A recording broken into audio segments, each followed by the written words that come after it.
오늘도 최순의 시사평론가 함께합니다. 안녕하세요. 네, 안녕하세요. 예, 일부에서 좀 말씀을 드렸습니다만 이제 사회적 거리두기가 이제 1단계 어떻게 보면 생활 방역 수준으로 좀 낮아지는 건데 뭐 수도권은 그래도 약간은 좀 강화돼 있습니다만 어떻게 보면 적절한 조치라고 보시나요? 일단 추석 그 연휴 뒤에 이제 잠복기가 아직 끝난 거는 아니잖아요. 예. 그래서 사실 저는 뭐 안심할 단계는 아니고 위험이 되게 상존해 있다라고 보는데 사실 또 그럼에도 불구하고 우리가 지금 일상생활을 영위하기가 지금 이 2단계 조치가 2달째 가고 있기 때문에 그렇죠. 그 국민의 인내라든지 이런 피로도 상당히 또 큰 상태예요. 거기다가 지금 또 자영업자들의 고통은 또 이루 말할 수도 없고. 네. 그래서 아마 방역 당국이 코로나19 속에서도 일상생활을 영위할 수 있는 방법이 뭔가를 이제 찾다가 이제 결국은 이런 어떤 그러니까 맞춤형 방역을 강화하면서도 일정 정도는 또 완화하는 방법을 병행하고자 한 조치가 아닐까라는 생각이 좀 듭니다. 근데 불안하다고 얘기하시는 분들도 또 적지 않더라고요. 네, 그래서 이제 우리가 개개인들은 이것이 1단계다, 2단계다 이제는 의미가 없어지는 거 아닌가. 마스크는 써야 되고 저는 이제 이게 철저히 3밀 금지를 해야 된다고 보는데 밀폐된 공간에서 밀집돼서 밀접하게 있는 거는 철저히 금해야 된다. 저는 그걸 네. 3밀 금지라고 하는데 그거는 아마 개개인들이 명심을 하고 꼭 지켜야 되지 않을까. 뭐 마스크는 이미 우리의 루틴이 돼 있고 예. 손 자주 씻어야 되고 그리고 이제 영업하시는 분들도 뭐 테이블을 따로 그 거리두기를 한다든지 의자도 표시를 해서 한 칸 띄어 앉게 한다든지 이런 영업에서도 방역을 신경 쓰면서도 영업을 하셔야 될 것 같다. 이런 생각이 좀 드네요. 네. 아무튼 이 사회적 거리두기가 완화가 됐지만 우리의 마음까지 긴장까지 풀어서는 안 될 것 같고요. 이 거리두기 또 마스크 쓰기, 손 씻기 이런 생활 방역은 철저하게 해야 된다는 생각을 다시 한번 강조해 드립니다. 앞서서 이슈 인터뷰에서 다뤘습니다만 지난 주말에 다들 놀라셨어요. 한밤중에 열병식을 네, 했고 네. 그걸 또 녹화 중계로 또 내보냈고 이 부분들 좀 어떻게 주말에 바라보셨나요? 일단 뭐 그러니까 기대라기보다는 어떤 궁금했던 거죠. 과연 김정은 위원장이 무슨 말을 할까 메시지 부분. 그리고 전례대로 신형 무기 그 개량된 무기가 어떤 모양으로 등장할 것이냐라는 부분에 있어서 예상대로 뭐 김정은 위원장은 그렇게 인민의 삶이 고달프고 코로나19로 어렵다 하더라도 계속 무기 개발을 이렇게 뭐 나름대로 진화시킨 거 아니겠어요? 그러니까 네. 지금 신형 ICBM도 그렇고 신형 SLBM도 그렇고 특히 우리 남한을 겨냥한 그 방사포 그것도 뭐 600mm 그것도 지금 다양하게 지금 선보였고 신형 전차도 그렇고 거기다 또 방독면 쓴다든지 이렇게 또 이어폰을 그러니까 헤드폰 같은 그런 무기 개개 군인들이 그런 모습을 보여주고 이런 모습들이 과연 북한이 그렇게 지금 경제난으로 어렵다고 하는데 예. 김정은 위원장이 이게 하루아침에 이루어지는 무기 진화가 아닌데 이런 무기 개량을 도대체 언제 했단 말이냐라는 생각이 들면 작년 재작년 우리하고 그렇게 뭔가 화해 무드를 조성하려고 응했으면서도 뒤로는 계속 그렇게 무기 개발을 했다라는 거에 대한 방증 아니겠어요? 네. 그런 면에서는 여전히 김정은 위원장이 변화가 쉽지 않는 것 같다라는 생각이 들고 또 한편으로는 그러면서도 말로는 되게 유화적인 메시지를 보냈단 말이에요. 북한 인민들한테는 미안하고 고맙다고 하고 눈물까지 보이고 그다음에 우리 남한 우리한테는 어떤 뭐 사랑하는 남녘 동포들에게 뭐 따뜻한 이 마음을 보낸다 뭐 이런 말을 했단 말이에요. 이게 상당히 감성적인 예, 연설입니다. 유화적인 메시지인데 이렇게 뭔가 지극히 모순되는 이 상황을 이제 우리가 어떻게 전략적으로 대응할까 할 것인가라는 어떤 우리의 숙제가 더 가중되는 거 아닌가라는 생각이 좀 들게 합니다. 그래서 예. 결국은 김정은 위원장이 뭐 사랑하는 남녘동포 이렇게 말로 온운할 게 아니라 저는 당장 해야 될 일이 있다고 보는 것이 지금 그 우리 해수부 공무원 피격 사건이 지금 20일째 돼가고 있단 말이에요.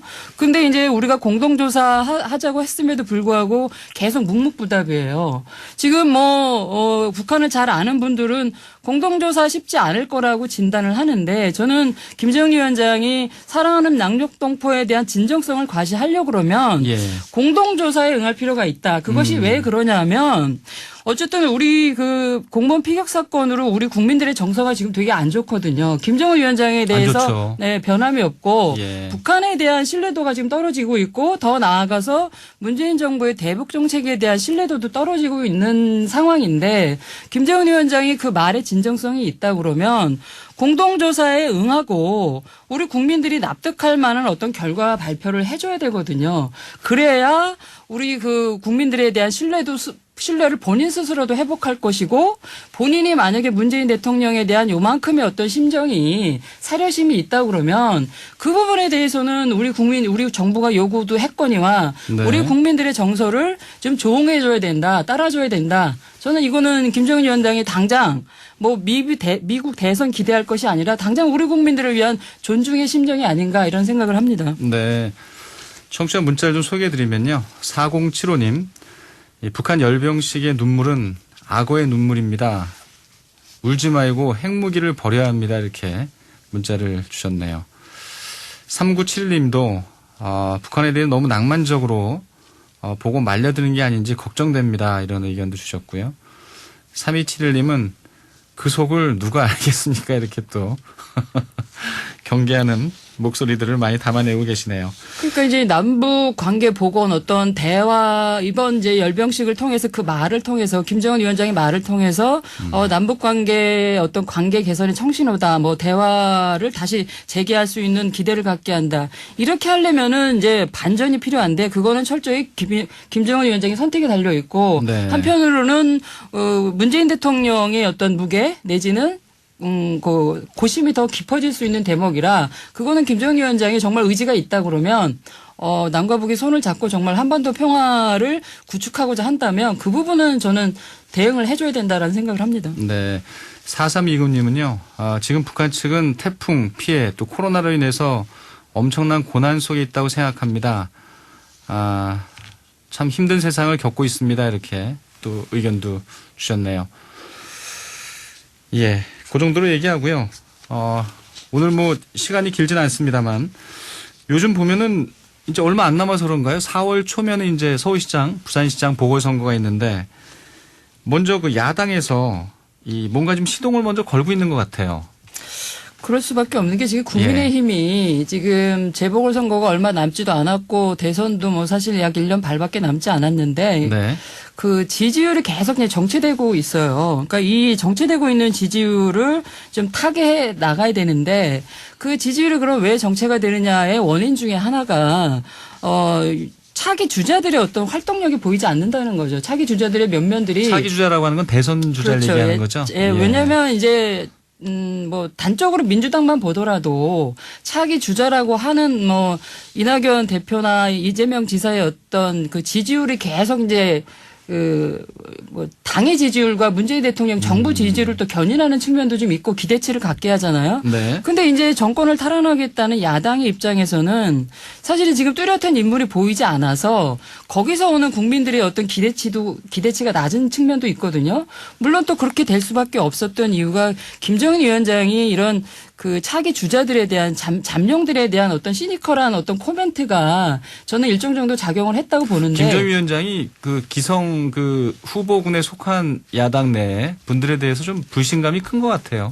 그러니까 이를테면 냉소적인 코멘트가 좀 예. 계속 어떤 뭐 요만큼의 잠재력이 있다라도 사실 키울 수 있는 가능성이 있어야 되는데 예. 지금 그거에 대한 어떤 판을 마련하지 않고 있는 상황이라서 그것이 당의 정체 지지율 정체에 연결되는 거 아니냐라는 어떤 원인 진단이 있었던 거 아닌가 싶어요. 그러다 보니 지난주에 이제 이래서는 안 되겠다 그래서 판을 마련하자 이러면서 이제 그 김무성 전 대표가 운영하는 포럼에서 몇몇 분들을 저기 거론을 했어요. 뭐 원희룡 지사, 뭐 유승민 전 의원, 뭐 이런 네. 분들, 그 다음에 또 오세훈 전 시장 이런 분들을 이제 거론을 하면서 이런 분들 중심으로 대선군이 형성되지 않겠냐 이러면서 이제 본격적인 이제 대선 후보군 발굴을 시작하겠다라는 표현을 했고요. 네. 또 이제 구체적으로는 이제 내년 부산시장, 서울시장과 관련해서 이제 그러니까 현역 의원들은 이제 발탁하지 않겠다는 뜻의 어떤 내비쳤기 때문에 네.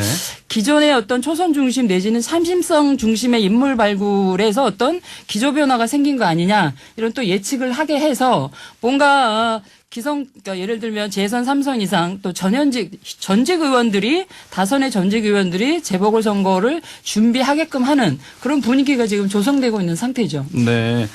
그러니까 대선 주자가 뭐 뚜렷하지 않다 보니까 이 국민의힘의 지지율이 좀 힘을 잃고 있고 따라서 좀 그 부분부터 먼저 좀 거론을 해야 된다는 게 이제 김무성 전 대표의 얘기인데 김종인 비대위원장 또 김무성 전 대표 과연 두 분의 진짜 속내는 뭘지 저는 그게 좀 궁금해지는데요. 예, 오늘 여기까지 듣도록 하겠습니다. 두 분의 연대도 한번 거론을 해볼 필요는 있습니다. 향후에.